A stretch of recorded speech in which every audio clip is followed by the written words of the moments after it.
কাছাৰীপেটি পাৰঘাটত মুকলি যোৱা নীৰৱ বৰখোলা আৰক্ষী।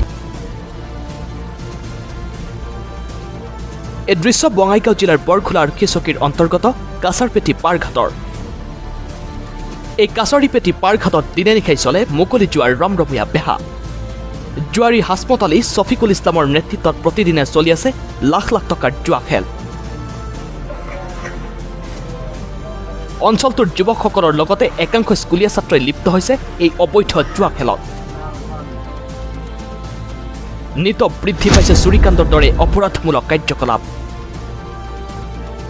কিন্তু প্ৰশ্ন উঠিছে, কাৰ সাহসত এনেদৰে দিনে নিশাই চলিছে মুকলি যোৱাৰ ৰমৰমীয়া বেহা?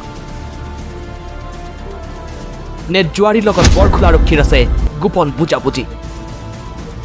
এই ক্ষেত্ৰত বঙাইগাঁও আৰক্ষী অধীক্ষকৰ ভূমিকা নিশ্চয়কৈ হ'ব লক্ষণীয়। Bureau' report, news for Assam.